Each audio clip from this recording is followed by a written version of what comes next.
إن الحمد لله نحمده ونستعينه ونستغفره ونعوذ بالله من شرور أنفسنا ومن سيئات أعمالنا. من يهده الله فلا مضل له ومن يضلل فلا هادي له، وأشهد أن لا إله إلا الله وحده لا شريك له، وأشهد أن محمدا عبده ورسوله.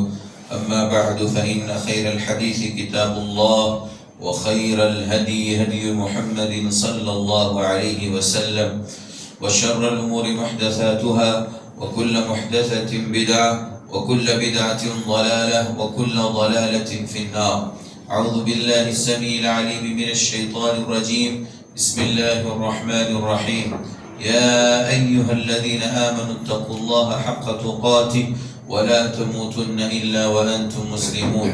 يا أيها الناس اتقوا ربكم الذي خلقكم من نفس واحدة وخلق منها زوجها وبث منهما رجالا كثيرا ونساء، واتقوا الله الذي تساءلون به والأرحام إن الله كان عليكم رقيبا.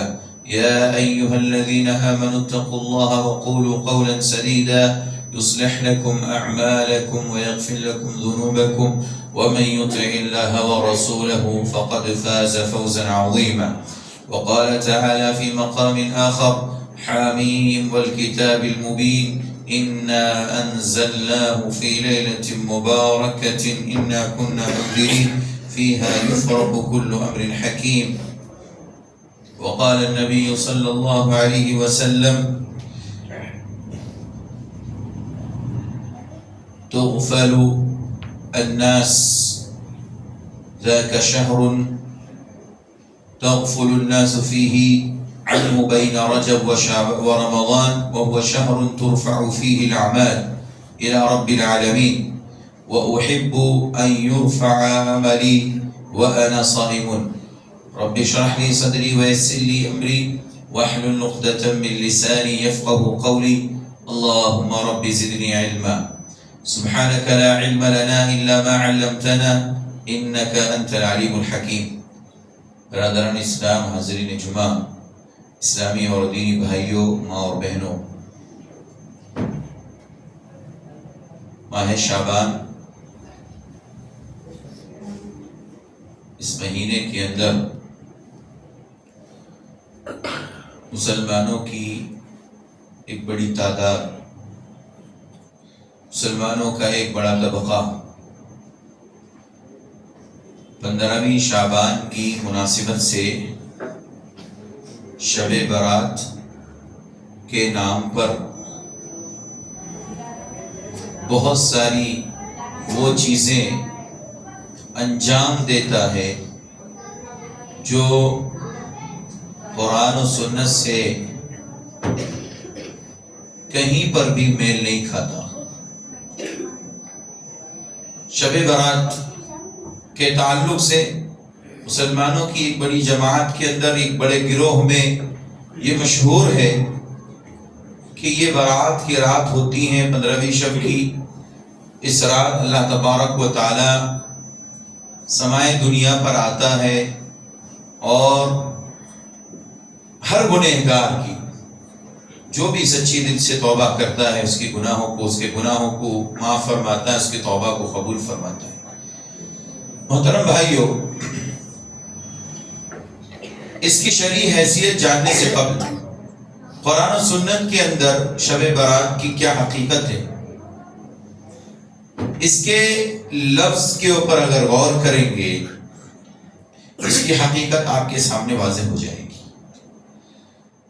شب کے معنی رات ہوتے ہیں، اور یہ فارسی زبان کا لفظ ہے، اور براعت ہے کہ براءہ ہے. یہ دونوں بنیادی نکتے اس کو غور سے سمجھیں اور ان لوگوں تک پہنچائیں جو لوگ اس قسم کی بدعات اور خرافات میں پڑے ہوئے ہیں. شب کے معنی رات، اور یہ فارسی زبان کا لفظ ہے.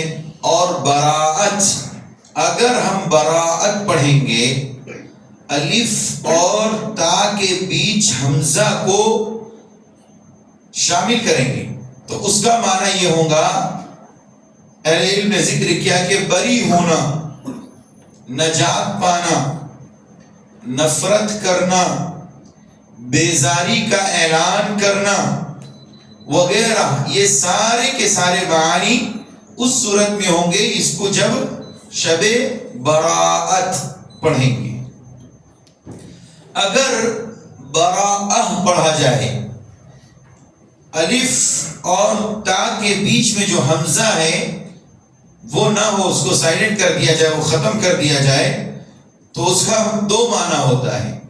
ایک معنی ہوتا ہے دلہے کی شادی میں اس کے ساتھ جانے والا جلوس۔ دلہے کی شادی میں کون لوگ جاتے ہیں؟ باراتی لوگ جاتے ہیں نا، اسی کو عربی زبان میں کیا کہا جاتا ہے؟ برا۔ دوسرا معنی بغیر حمزہ کے، الف اور تا کے بیچ اگر حمزہ نہ ہو، اس کا معنی ہوتا ہے حصہ، نقد، روپیہ اور تقریب۔ یہ تین معنی میں استعمال ہوتا ہے۔ اب سوال یہ ہے کہ جو لوگ یہ شب برات مناتے ہیں یا اس کے اوپر عمل کرتے ہیں، ان سے پوچھا جائے کہ تم لوگ اس کو شب برات کہتے ہو یا شب براء کہتے ہو؟ براءت کہے تو بھی پھنسے اور براء کہے تو بھی پھنسے۔ کیوں؟ کیونکہ شب براءت کہنے کی صورت میں حمزہ کے ساتھ یہ بات لازم آتی ہے کہ عربی زبان میں قرآن مجید نازل ہوا، پوری شریعت عربی زبان کے اندر نازل ہوئی، نبی کریم صلی اللہ علیہ وسلم کی زبان عربی زبان تھی، اور پوری شریعت قرآن و سنت کی ہم تک جتنی بھی دلیلیں پہنچی ہیں وہ سب عربی زبان میں پہنچی ہیں۔ آپ لوگ سب جانتے ہیں، اس پر ہمارا ایمان ہے، یقین ہے نا جی؟ تو آپ کو میں نے بتایا کہ شب کے معنی رات، یہ فارسی کا لفظ ہے۔ جب آپ نے یہ بات ثابت کر دیا کہ اس کا لفظ یہ فارسی کا ہے، عربی کا نہیں ہے، تو یہاں سے یہ مسئلہ بھی واضح ہو گیا کہ یہ سنت نہیں ہو سکتی، یہ چیز شریعت کا حصہ نہیں ہو سکتی۔ کیوں؟ کیونکہ جو چیز شریعت ہوگی وہ عربی میں ہوگی، اور وہ اللہ کے کلام میں اگر نازل ہوئی ہوگی تو عربی میں ہوگی، یا حدیث رسول سے اگر کوئی چیز ثابت ہوگی تو عربی میں ہوگی، اس کا بعد میں اس کا ٹرانسلیٹ اور اس کا ترجمہ اردو زبان یا دیگر زبانوں میں۔ اگر عربی میں اس تعلق سے کوئی دلیل ہوتی تو ایسے ہوتا، کیا ہوتا؟ شب برات کے بجائے کیا ہوتا؟ شب کے معنی رات، عربی زبان میں لیلہ کو رات کہتے ہیں، لیلۃ البراءہ ہوتا۔ کیا ہوتا؟ لیلۃ البراءہ۔ لیکن آپ کو پورا قرآن پڑھ جائیے، پورا قرآن، ہمارا چیلنج ہے ایسے لوگوں کو، پورا قرآن سورۃ الفاتحہ کی الحمد سے لے کر کے والناس تک، من الجنۃ والناس، پورے 30 پاروں میں جتنی آیتیں، جتنے حروف، جتنی صورتیں ہیں سب پڑھ جائیے، کہیں پر بھی آپ کو لیلۃ البراء کا لفظ نہیں ملے گا، کہیں نہیں۔ اس سے اس کا ثبوت معلوم ہوا کہ قرآن و سنت کے اندر اس کا کوئی ثبوت موجود نہیں۔ شب برات لوگ جو مناتے ہیں اس کے تعلق سے شرعی حکم جاننے سے پہلے چونکہ یہ 15ویں شعبان کو منایا جاتا ہے، یا رات جاگی جاتی ہیں اور دن میں روزہ رکھا جاتا ہے، اس تعلق سے 2-3 باتیں آپ ذہن نشی کر لیں شروع میں ہی، کہ یہ شعبان کے مہینے میں یہ رات آتی ہیں۔ اللہ کے نبی صلی اللہ علیہ وسلم کی جملہ احادیث جو صحیح سندوں کے ساتھ وارد ہیں، جن کو صحابہ نے یا صحابیات نے ہم تک پہنچائی ہیں، وہ 3 سے 4 احادیث ہیں جو میں آپ کے سامنے رکھ رہا ہوں، اس کو غور سے سنیے۔ پورے شعبان کے تعلق سے اللہ کے نبی صلی اللہ علیہ وسلم نے صرف یہی باتیں ذکر فرمائی۔ چنانچہ ام عائشہ رضی اللہ عنہ فرماتی ہیں، سنن ابی داؤد حدیث نمبر 2431، سنن ابی داؤد کی یہ روایت ہے، ام عائشہ رضی اللہ عنہ فرماتی ہیں، كان احب الشهور الى رسول الله صلى الله عليه وسلم ان يصومه شعبان ثم يصله برمضان۔ اللہ کے نبی صلی اللہ علیہ وسلم کے نزدیک سب سے زیادہ محبوب روزہ رکھنے کے اعتبار سے کوئی مہینہ تھا تو وہ شعبان کا مہینہ تھا، پھر اسے اللہ کے نبی صلی اللہ علیہ وسلم رمضان سے ملا دیتے تھے۔ یہ حدیث اپنی جگہ پر صحیح ہے۔ اس سے معلوم ہوا کہ اللہ کے نبی صلی اللہ علیہ وسلم شعبان کے مہینے میں روزہ رکھا کرتے تھے، ایک عمل معلوم ہوا۔ دوسری حدیث سنن ترمذی کی 736 نمبر حدیث ہے، اور حدیث اپنی جگہ پر صحیح ہے۔ البانی رحمہ اللہ نے اس حدیث کو حسن قرار دیا۔ اما عائشہ رضی اللہ عنہ فرماتی ہیں ما رأيت النبي صلى الله عليه وسلم في شهر أكثر صياما منه في شعبان كان يصومه إلا قليل بل كان يصومه كله۔ نبی کریم صلی اللہ علیہ وسلم کو میں نے دیکھا کہ آپ زیادہ سے زیادہ شعبان کے مہینے میں روزہ رکھا کرتے، بس بسا اوقات آپ پورا کا پورا اور بسا اوقات کچھ حصے آپ روزہ رکھا کرتے تھے۔ اس کو امام ترمذی نے روایت کیا، اور اس حدیث سے بھی معلوم ہوا کہ اللہ کے نبی روزہ رکھتے تھے یا تو پورے مہینے کا یا کچھ حصے کا، جیسا کہ دوسری حدیثوں سے ثابت ہے۔ 15 شعبان سے، 1 شعبان سے لے کر کے 15 شعبان تک اللہ کے نبی صلی اللہ علیہ وسلم روزہ رکھا کرتے تھے۔ تیسری حدیث ام سلمہ رضی اللہ عنہ کی، وہ بھی سنن ترمذی کے اندر موجود ہے۔ البانی رحمہ اللہ نے اس حدیث کو بھی حسن قرار دیا، 2357 حدیث نمبر ہے۔ ام سلمہ رضی اللہ عنہ فرماتی ہیں ما رأيت النبي صلی اللہ علیہ وسلم يصوم شهرين متتابعين الا شعبان ورمضان۔ اللہ کے نبی صلی اللہ علیہ وسلم 2 مہینے پے در پہ مسلسل بغیر کسی افطار کے، یعنی کہ اس میں کوئی درمیان میں دن نہیں چھوڑتے تھے، پورے 2 مہینے 60 دن اللہ کے نبی صلی اللہ علیہ وسلم روزہ رکھا کرتے تھے۔ یہ 2 مہینے کون سے ہیں؟ شعبان اور رمضان کے 2 مہینے کے مسلسل روزہ رکھا کرتے تھے۔ یہ اللہ کے نبی صلی اللہ علیہ وسلم کے ساتھ خاص تھا۔ امت اسلامیہ کے لیے 2 ہدایات شعبان کے تعلق سے اللہ کے نبی نے دی۔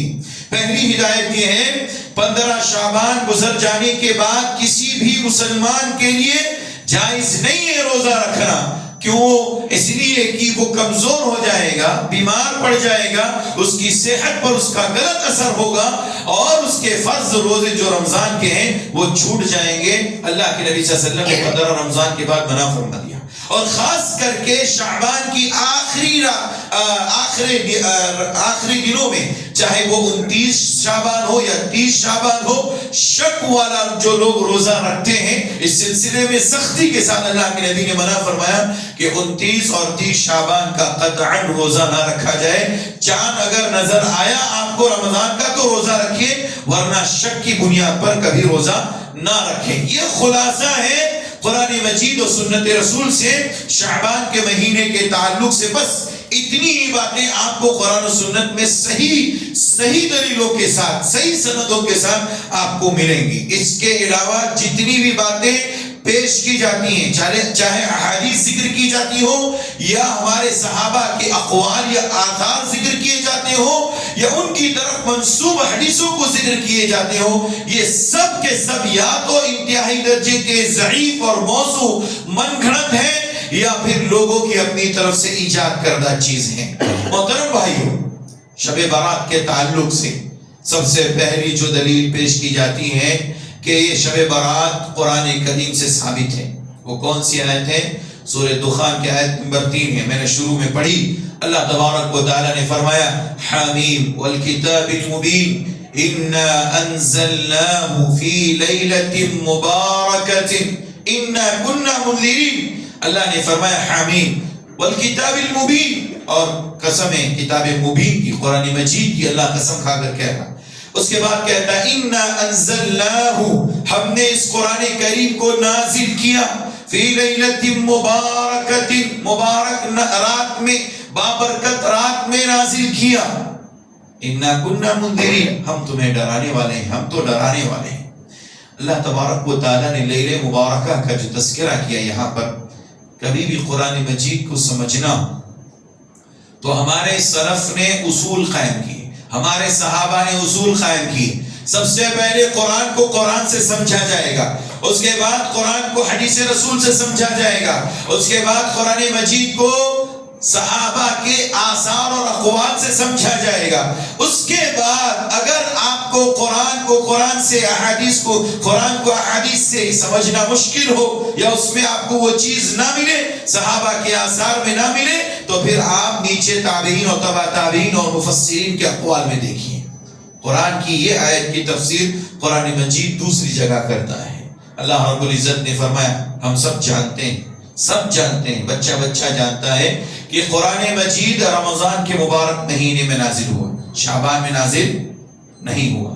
قرآن کہتا ہے شہر رمضان الذی انزل فیہ القرآن، مبارک رمضان کا مہینہ، اس کے اندر ہم نے قرآن کو نازل کیا۔ اس سلسلے میں مفسرین نے کہا، خاص کر کے امام قتادہ رحمہ اللہ کہتے ہیں کہ اللہ تبارک و تعالی نے لوح محفوظ سے سمائے دنیا پر ایک مقام ہے جس کا نام بیت العزت ہے، وہاں پر ایک بار کی اللہ تبارک و تعالی نے رمضان کے مبارک مہینے میں ایک ساتھ قرآن مجید نازل کر دیا۔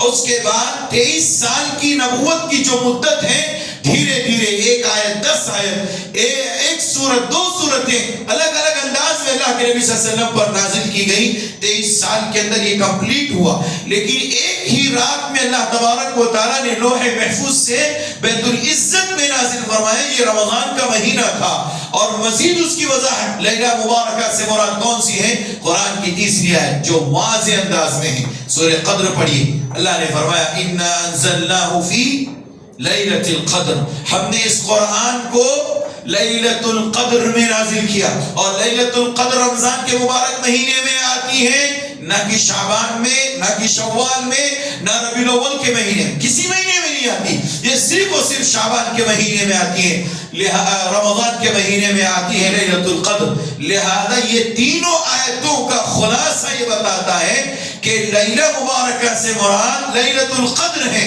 اور لیلۃ القدر رمضان کے آخری عشرے میں، وہ بھی 5 تاقراتوں میں آتی ہے۔ لہذا اگر کوئی شخص اس آیت کریمہ سے سورہ دخان کی یہ استدلال کرے کہ لیلہ مبارکہ سے شب برات مراد ہے، تو وہ قرآن کی تفسیر کو قرآن سے کرنا ہی نہیں جانتا، یا یہ کہہ سکتے ہیں کہ وہ پرلے درجے کا جاہل انسان ہے۔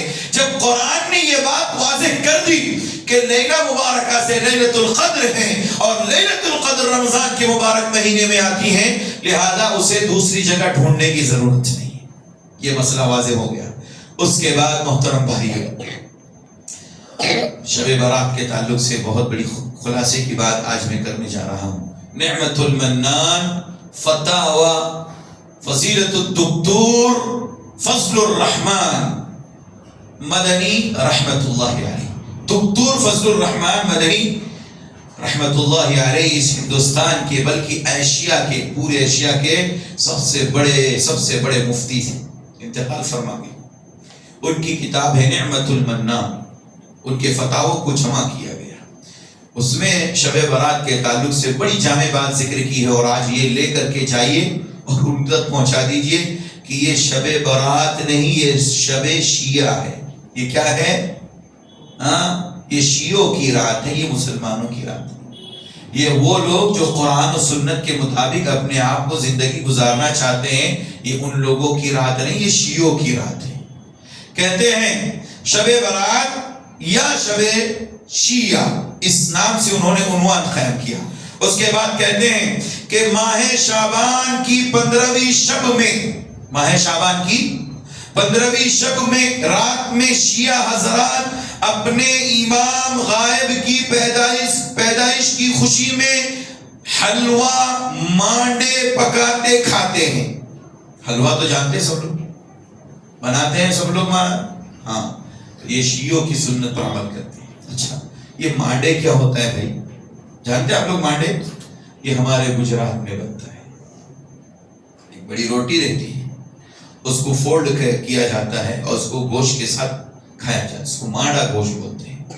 اب آپ کہیں گے گجرات سے آئی ہوئی بدعت ہے، جی ہاں، سچائی اس کی یہ ہے کہ آپ لوگوں نے بورے لوگوں کا نام سنا ہوگا، مسلمانوں میں کچھ لوگ بورے، ان کی خاص پہچان، ان کی ٹوپیاں، ان کے مردوں کی پہچان، عورتوں کی پہچان، ان کی سب سے زیادہ تعداد ہمارے گجرات، سورت اور ممبئی کے اندر موجود ہے۔ یہ سب سے پہلے ایران سے آئے، اور ایران جو ہے نا، ایران، عراق، یہ بغداد، یہ کوفہ ہمیشہ سے شیعوں کا گھر رہا ہے، اور ساری بدعات اور خرافات جو اسلام میں داخل ہوئی یہی سے آئی۔ ایران سے یہ لوگ چل کر کے ہمارے گجرات کے کچھ بچ کے علاقے پر ساحلی سمندر پر آئے۔ کچھ بچ کی جو زبان ہے، کچھی زبان، اس میں مسافر کو وہرا کہا جاتا تھا، وہرا واو سے، اور اس کو کثرت استعمال کی وجہ سے لوگ اس کو بوہرا کہنے لگے۔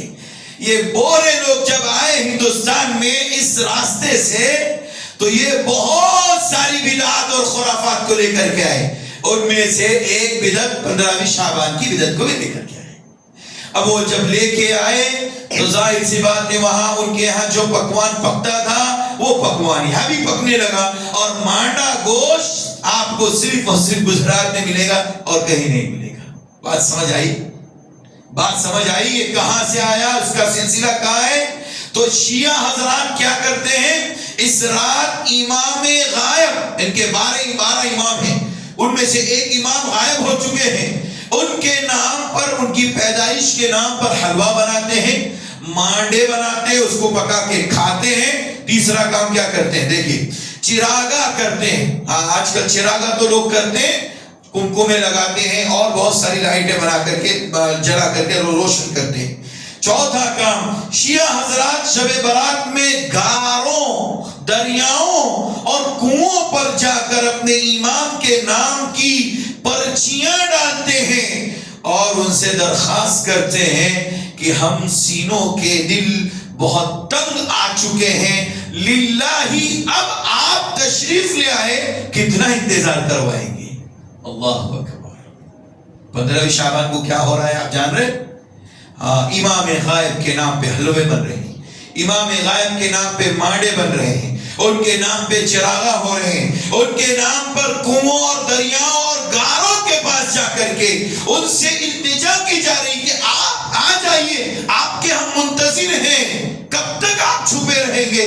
اب آپ آئیں گے تو ہمارا معاملہ آسان ہوگا ان کے عقیدے کے مطابق۔ یہ چیز ہمارے مسلمانوں میں شیعہ حضرات نے داخل کی، دھیرے دھیرے دھیرے یہ سنی بھائیوں نے اختیار کیا، اس کے بعد دھیرے دھیرے ہمارے وہ بھائی جو قرآن و سنت سے کچھ دور تھے انہوں نے بھی اپنانا شروع کر دیا، اور کل کی رات یعنی آج جو رات گزری ہے اس میں آپ نے سب نے دیکھا ہوگا قرآن و سنت اور جماعت اہل حدیث کی مسجدوں کے علاوہ تمام مساجد میں جو ہو رہا تھا سب آپ نے دیکھا، سب دیکھا، اور یہاں سے بدعات اور خرافات کا معاملہ بالکل واضح ہو گیا کہ یہ سارے لوگ قرآن و سنت سے ہٹ کر کے بدعات اور خرافات کر رہے ہیں۔ تقریریں کرنا، نعت پڑھنا، نظم پڑھنا، اور اس کے بعد رات میں رو رو کر کے اللہ سے گڑ گڑا کر کے دعائیں کرنا، یہ ساری باتیں اللہ کے رسول صلی اللہ علیہ وسلم کی سنت کے بالکل خلاف ہے۔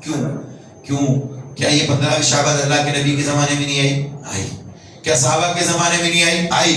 تابعین کے دور میں آئی، تبع تابعین، ائمہ مجتہدین، مفسرین، محدثین، سب کے دور میں آئی، لیکن کسی بھی دور میں آپ کو اس پر عمل نہیں نظر آئے گا۔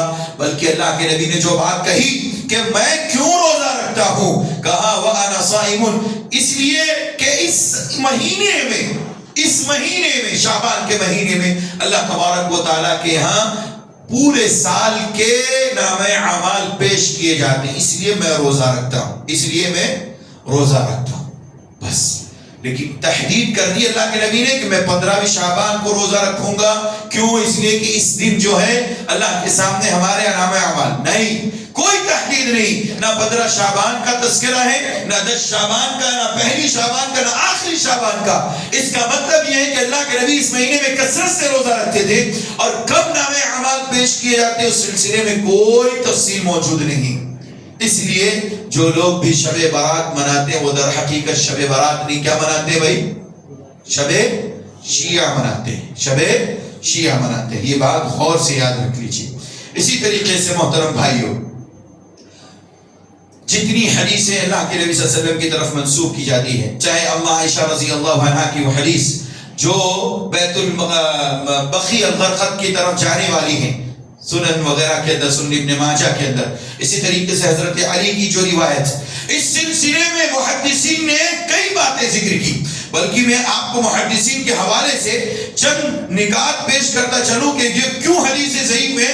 چنانچہ اس سلسلے میں بڑے بڑے محدثین میں امام حافظ ابن حجر اسقلانی رحمہ اللہ، اسی طریقے سے وقت کے بڑے امام محدث کبیر البانی رحمہ اللہ، اور پچھلے دور کے امام شوکانی اور دیگر امام ذہبی، امام بخاری رحمت اللہ علیہ وغیرہ محدثین نے ان تمام حدیثوں کے تعلق سے کہا کہ یہ روایت ضعیف ہے. اور جب امام بخاری کسی کے بارے میں یہ کہہ دیں فیہ شیء، خالی اتنا بول دیں، اور یہ بہت ہلکا جملہ ہوتا ہے کسی کے بارے میں کہ فیہ تھوڑی سی بات ہے، اس کے اندر، اس راوی کے اندر کچھ خرابی ہے. لیکن جب راوی کے بارے میں کوئی بڑا امام کہے، جیسے امام بخاری، ان کے استاد علی بن مدینی اور ان کے استاد دوسرے جو بڑے بڑے علماء ہیں، بڑے بڑے محدثین ہیں، اگر فیہ شیء کہیں تو اس کے بارے میں کہا جائے گا کہ بہت بڑی بات کہی ہے. لیکن اس حدیث کے اندر جو آپ کے سامنے پیش کی جاتی ہے، ہمارے سامنے پیش کی جاتی ہے شب برات کے تعلق سے، اور رات میں جاگنے اور اسی طریقے سے دن میں قیام کرنے، رات میں قیام کرنے اور دن میں روزہ رکھنے کے تعلق سے، وہ روایتوں کے تعلق سے امام بخاری رحمہ اللہ نے کہا اس میں جو راوی ہے وہ مجہول راوی ہے. اور بعض محدثین نے کہا منکر الحدیث، حدیث کو گھڑنے والا راوی ہے. ابن لہیہ کے بارے میں کہا اور اعظم کے بارے میں کہا کہ سارے کے سارے بڑے بڑے جھوٹے مکار لوگ تھے جو اپنی زندگی میں حدیثوں کو گھڑا کرتے تھے. اس لیے ایسی تمام حدیثیں جو شب برات کے نام سے یا دن میں روزہ رکھنے کے تعلق سے جو بھی پیش کی جاتی وہ تقریباً ضعیف اور موضوع روایت ہیں. علامہ مبارک پوری رحمت اللہ علیہ کون ہیں؟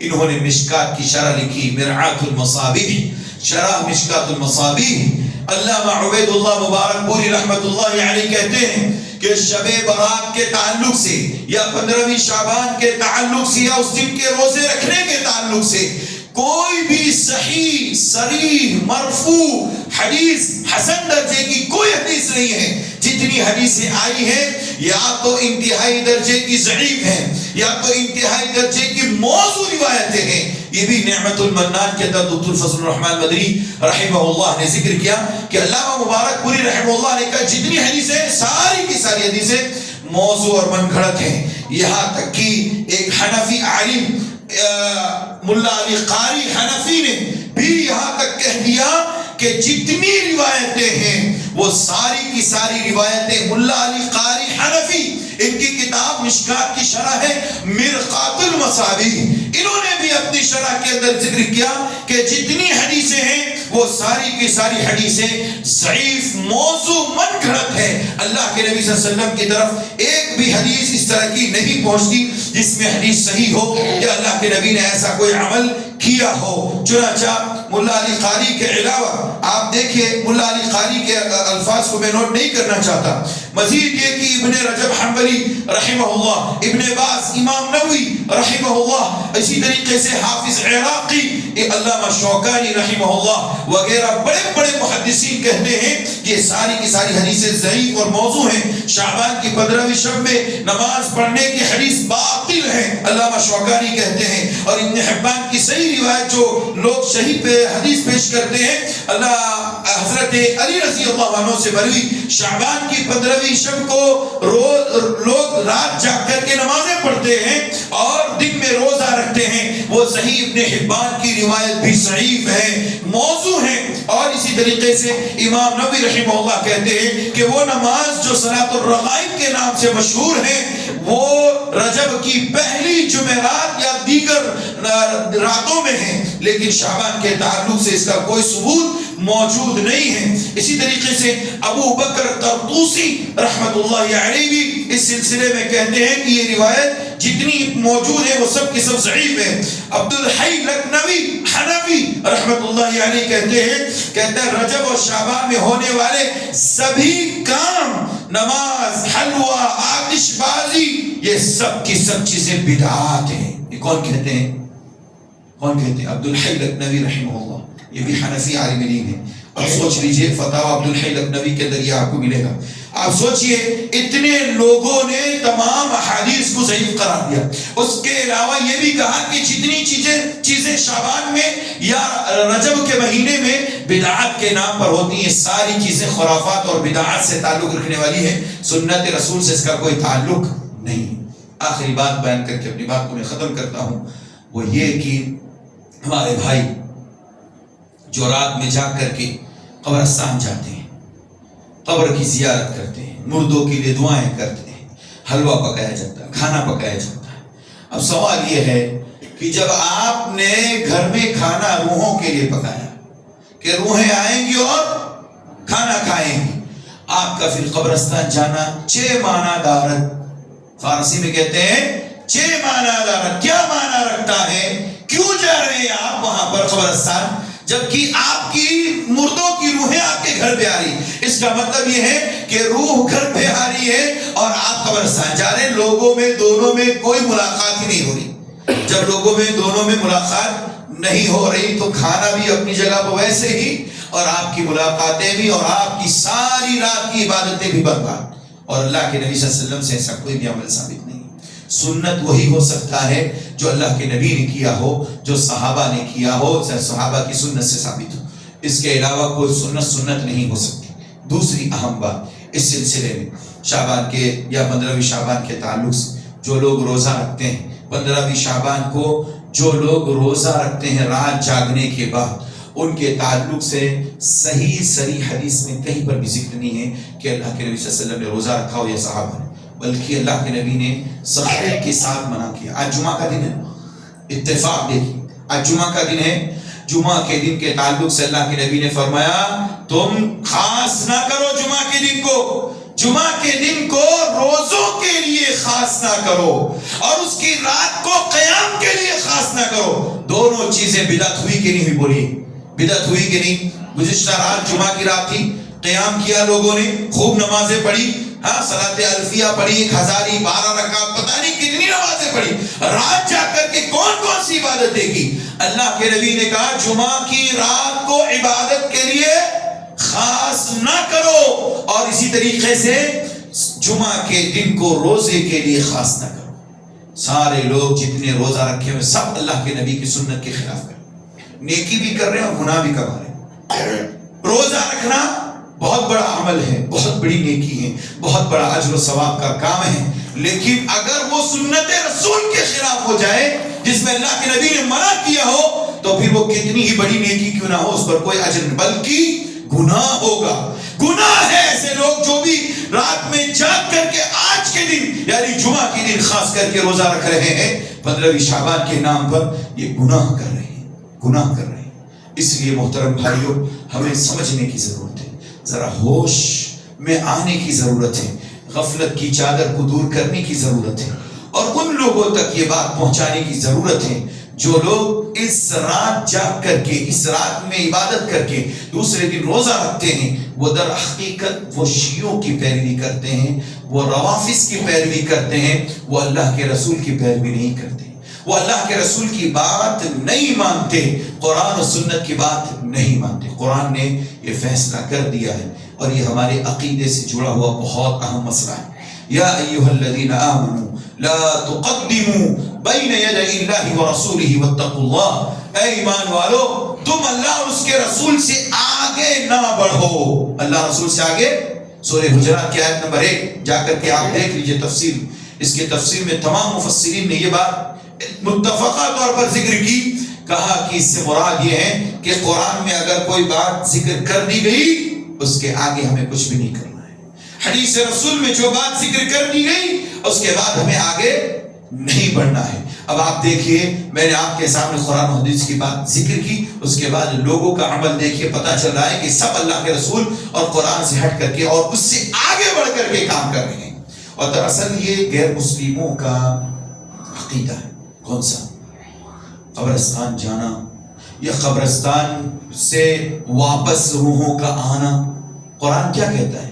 سورہ مطففین آپ پڑھیں، کلا ان کتاب الفجار لفی سجین وما ادراک ما سجین کتاب مرقوم. اللہ نے کہا کہ جتنے بھی فجار، گنہگار، نافرمان کافر، مشرک، منافق، یہود، نصارہ، یہ سب جب مر جاتے ہیں ان سب کی روحیں سجین میں چلی جاتی ہیں۔ تمام مفسرین نے اتفاقی طور پر یہ بات ذکر کی کہ سجین ساتوں زمین کے نیچے بہت تنگ اور چھوٹی جگہ کا نام ہے، وہاں سارے کافروں کی اور بدکاروں کی، گنہگاروں کی روحیں جا کر جمع ہو جاتی ہیں۔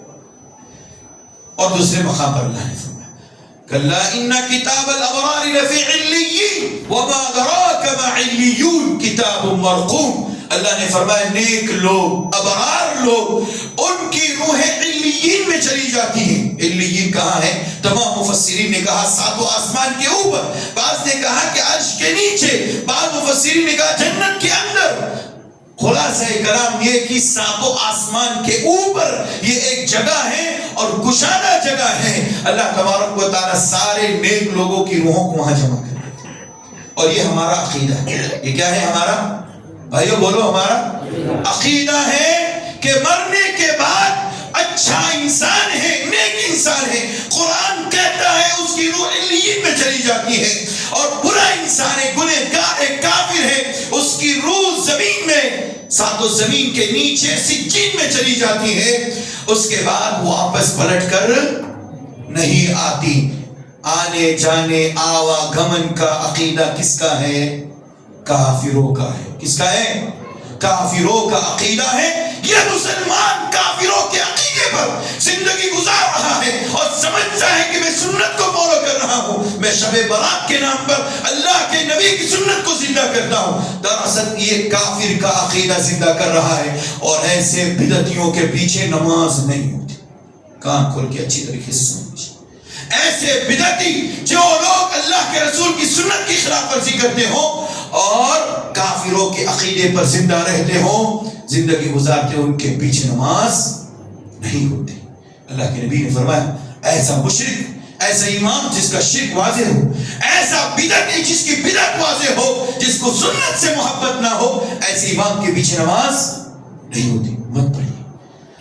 دوسری بات، ہمارے سلف بدعت کے تعلق سے اور بدعتی کے تعلق سے کتنے حساس تھے۔ امام احمد ابن حنبل رحمت اللہ علیہ کو آپ لوگ جانتے ہیں، چوتھے امام ہے نا، ان کا مسلک قرآن و سنت سے بہت زیادہ قریب ہے۔ کیوں؟ اس لیے کہ ان کے پاس حدیث بہت زیادہ آ گئی تھی۔ اب اسی لیے مسند احمد کے اندر بہت زیادہ حدیث آپ پائیں گے۔ امام احمد ابن حنبل رحمت اللہ علیہ جب سامنے سے کسی بدعتی کو آتے ہوئے دیکھتے، اپنی نظر کو نیچا کر لیتے، اس کی طرف اٹھانا، نظر اٹھا کر کے دیکھنا گوارا نہیں کرنا۔ کیوں؟ جس کو اللہ کے نبی کی سنت سے محبت نہ ہو، اس سے ہم محبت نہیں کرتے، ہماری نظریں اس کی طرف نہیں اٹھ سکتی۔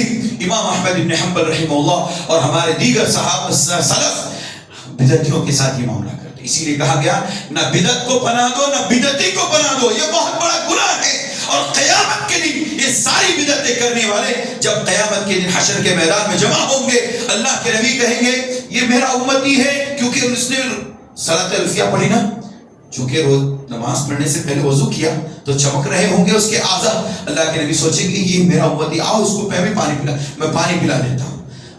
فرشتے کہیں گے اللہ کے نبی آپ کو نہیں معلوم، آپ کے مرنے کے بعد، آپ کی وفات کے بعد ان لوگوں نے دین کے اندر نئی نئی چیزیں ایجاد کی تھی۔ اللہ کے نبی کہیں گے سحقن سحقن لمن غیر بعدی، ایک ایک کر کے سب کو الگ کر دو، یہاں سے ہٹا دو میرے سامنے سے، جس نے میرے بعد میری سنت کے اندر نئی چیزیں ایجاد کی۔ میں شریعت مکمل کر کے آیا تھا، اس کے بعد اگر اس نے کوئی نئی شریعت ایجاد کی اس کو دور کر دو۔ اللہ اکبر، وہاں بھی دور کر دیا جائے گا۔ اس لیے محترم بھائیوں، شب برات کی حقیقت یہ ہے کہ ایک تو یہ شب شیعہ ہے اور یہ سراسر بدعات اور خرافات ہیں، سنت سے، قرآن سے، حدیث سے، اسلام سے اس کا دور دور تک کوئی تعلق نہیں ہے۔